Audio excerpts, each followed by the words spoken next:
I have been asked multiple times now over the last week or so to speak about the issue in Virginia. I have hesitated to do so because, honestly, it would make me a bit of a hypocrite.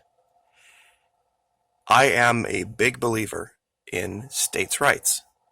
Let the people of Virginia do what's best for the people of Virginia, and the people of Florida will do the same.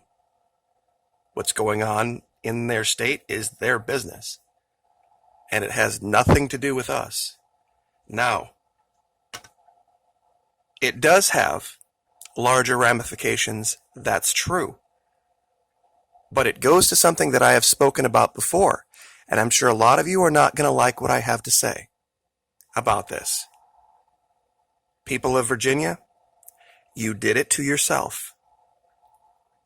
There's nothing going on here that you could not have foreseen, that you could not have controlled, that you could have not mitigated. Now, I'm sure this image is probably confusing a lot of people. On the left and the right, I have two images. The guy on the right is an actor, of course. The guy on the left is representation, artistic, of the Sheriff of Nottingham. This was a composite character created in the story Robin Hood that was based on real characters. The term Shire Reeve is what led to the term sheriff. It was a person that was charged with keeping the king's peace in his lands.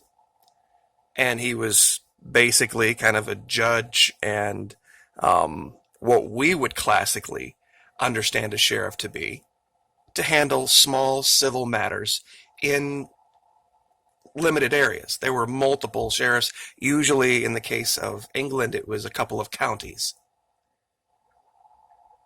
This character from Robin Hood was based on a man named William de Wendenhall. And this goes back all the way to Saxony, back to the Normans, this idea. But the problem here is this. You only need a sheriff if you have a king. If you have someone ruling by divine right, saying, I am the person in charge because God made me be the person in charge, and I'm going to then appoint people to serve at my good pleasure, to do my will. Now, I'm sure a lot of you are like, what does this have to do with what's happening in Virginia? Just stay with me. There would be no need for sheriffs in a country that was governed by the people. And yes, believe it or not, we live in a country where there are elections. And elections have consequences. And I'm sure a lot of you think that I'm going to start beating up on the governor or the D wing that is controlling the legislature in Virginia. I'm not. I'm absolutely not. The people of Virginia have spoken. We do not have kings. For a long time, there was a group of people in this country that said, well, throw our hands up. The Illuminati have controlled everything, and we have no power in elections.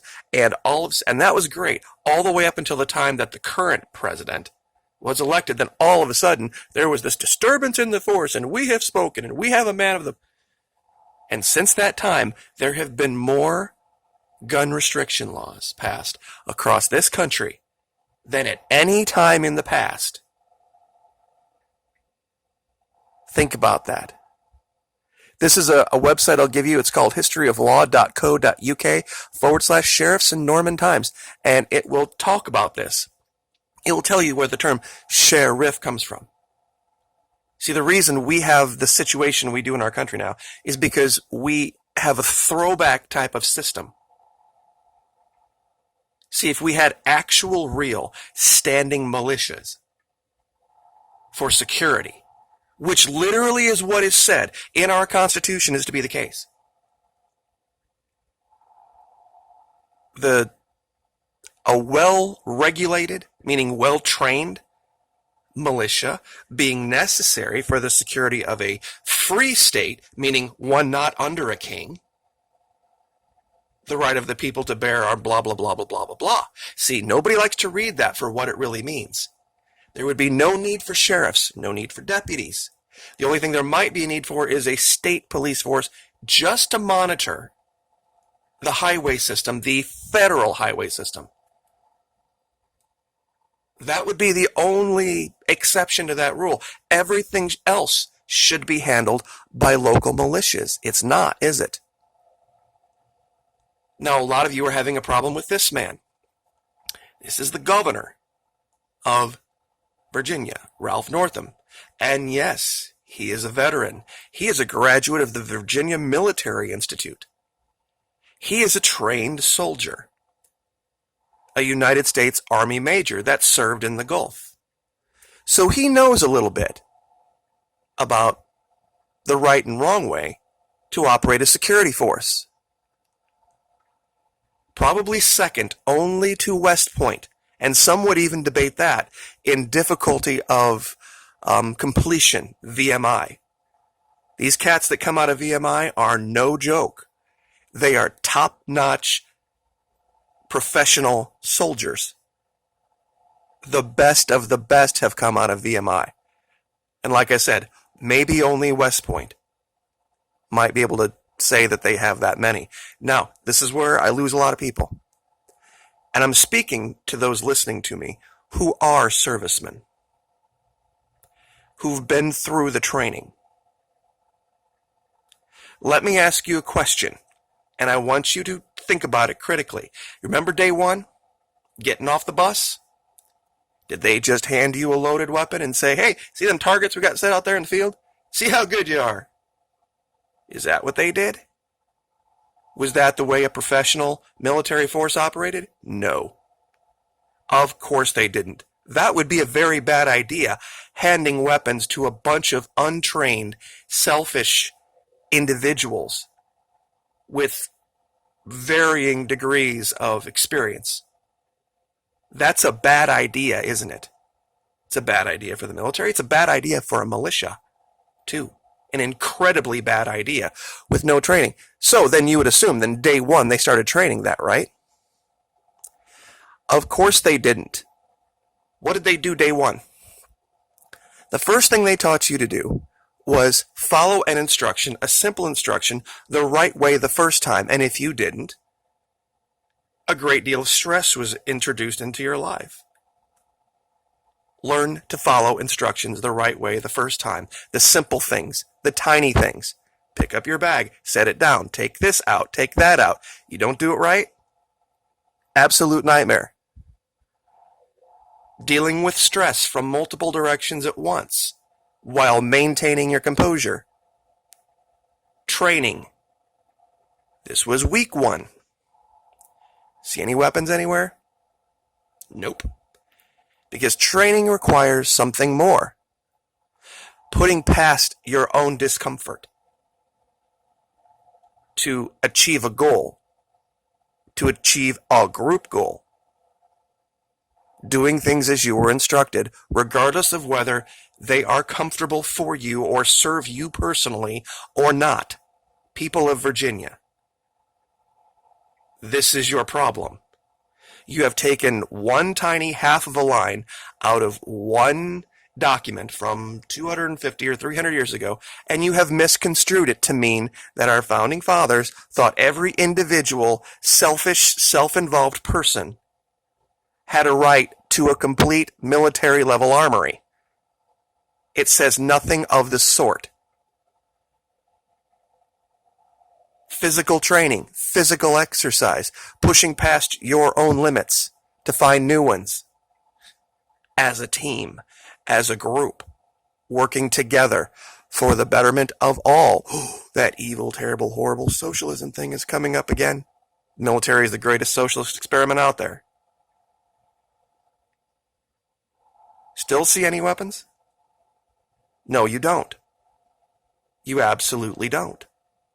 The vast majority of the training in the military has to do with teamwork and you versus you. You putting the limitations that your own mind has out of your realm of things you are considering that day. And you are working for the betterment of the whole. And when you do finally get one, in your hands and you don't have a basic level of attention to detail, you learn the hard way about why following orders the first time, the right way, is the only option or people die. I chose this picture for a very good reason. Because even in drill and ceremony, when you have a weapon in your hand, if you're not paying attention to the basic simple things, people will die. And this is what the governor of Virginia is putting forth right now. Any actual real militia would not have a problem with the new laws going into force, because they would have guys that they had screened that could pass a background check. And believe me, there's a lot of times in the military where it is not what you thought it was going to be. And I know I got a lot of guys out there sitting back going, yeah, that's for sure. There were a lot of days where you're like, is this what a soldier really is?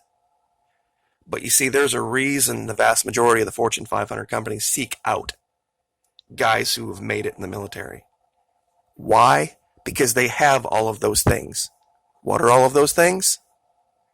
The ability to overcome, the ability to lead, the ability to follow a direction the first time the right way, the ability to deal with stress from multiple directions, the ability to put their own discomfort out of the way to get the job done, no matter what, to push beyond their own limits as a team and work together.